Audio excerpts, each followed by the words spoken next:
tes TikTok. Salut. C'est sur quoi? On s'est déjà vu, je crois. Ouais, chez Isabelle. Et chez lors de la présentation de Philippe Combaz. Là, c'est sur Facebook. Les colères des rues. Une colère de rue. Les colères des rues de Ouais, Pau. ouais, c'est gros. Le méga qui avait fondé Antonio. Ouais, c'est un gros machin, quoi. Ouais, t'es sur du lourd, toi, alors. Non, parce que eux, ils ont vachement migré sur TikTok. Ouais. Et là, sur Facebook, je suis là, il y a dinosaures. Je prends toujours Ah. sur les colères des rues. Pour l'instant. Ouais, si tout est possible, on peut revisiter. Et pourquoi tu n'avais pas filmé, au fait, depuis le combat de la colère des rues? C'était pas la bonne Déjà parce que j'étais crevé. Ah. Je sais pas si tu te souviens, je dormais un peu dessous. Ouais, bon, tu faisais Parce que pour moi, bon, c'était intéressant, mais filmer, il y avait déjà plusieurs personnes qui le faisaient. Ouais. Et quelque part, j'en ai parlé avec Philippe. Ouais. Tu sais, je suis intervenu plusieurs fois pour dire que c'était des gens. C'était encore le système en fait.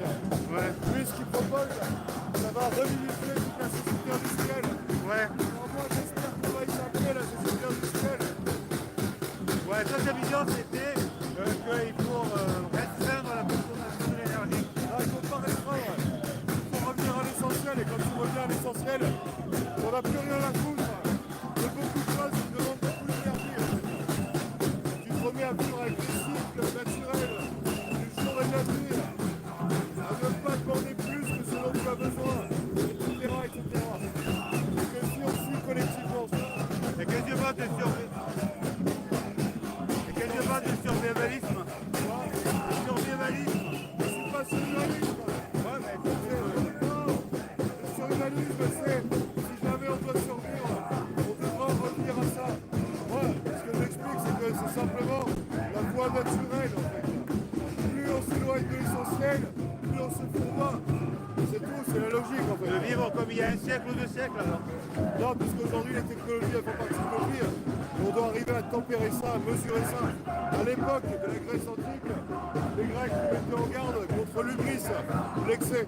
Ouais. On doit arriver à travailler notre faculté, à se tenir en équilibre. Et C'est Diogène, tout. ouais, Diogène Regarde, qui... moi, j'ai un téléphone, je suis en train de faire un live. ouais. Donc tu vois, je l'utilise la technologie. Plein de fois, bref, moi je suis la génération jeux vidéo, etc. C'est juste que j'ai conscience que tout ce qui nous éloigne de nous-mêmes et du réel n'est pas bon.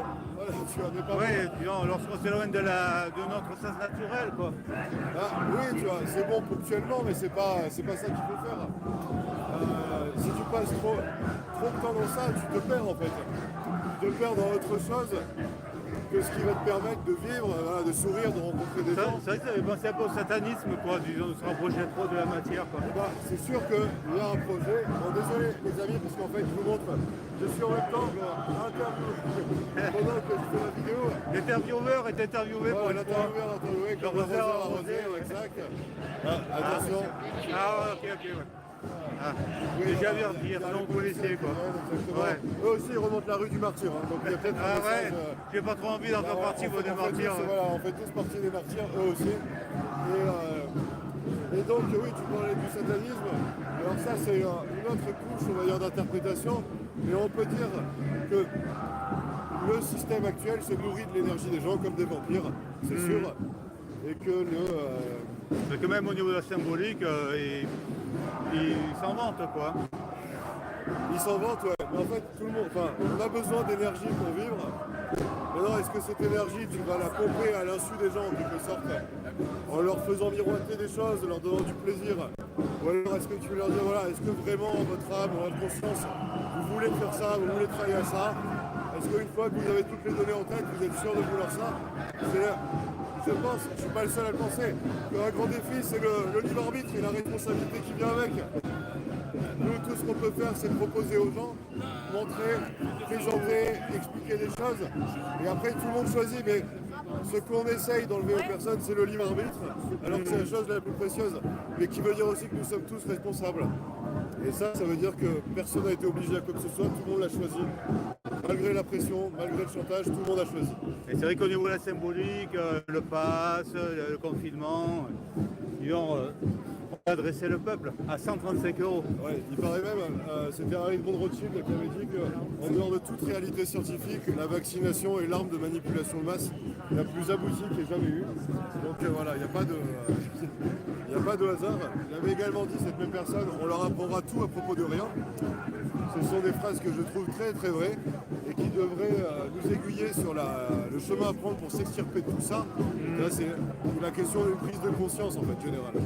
Et je vais te répéter ce qu'on dit tout le temps. Je pense à raison, le travail commence par soi. Voilà.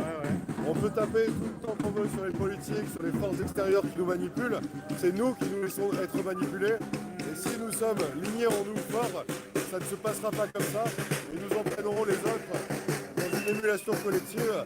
Et nous ferons à nouveau, je pense, corps, tu vois, en tant que... Et au début, moi au début, tu vois, j'étais un peu entraîné, j'appréhendais de voir le Macron qui allait nous dire ça. À un moment, je me suis dit merde. Et après, je basculais de l'autre côté, quoi. Moi, c'était 13 juillet 2020, enfin 12 juillet 2020, discours de Macron, nous allons aller vers une vaccination totale. Après déjà un gros passage de bourrage de crâne, de peur, etc. Et là, ça a été vraiment sur le coup la goutte d'eau d'autoritarisme qui a fait déborder le vase. Ensuite, il y a eu le moment où là, je suis descendu dans la rue et ensuite, c'était parti pour toute ma vie engagée pour modestement, voilà, comme je peux, lutter contre le pire, soutenir le meilleur. Le pire, c'est quoi? C'est l'oppression. L'oppression des gens, l'oppression d'un système sur des individus et l'oppression des individus sur les individus également qui participent du système. Et le meilleur, c'est quoi? C'est l'entraide, c'est la famille, c'est les gens qui sont unis, c'est l'union.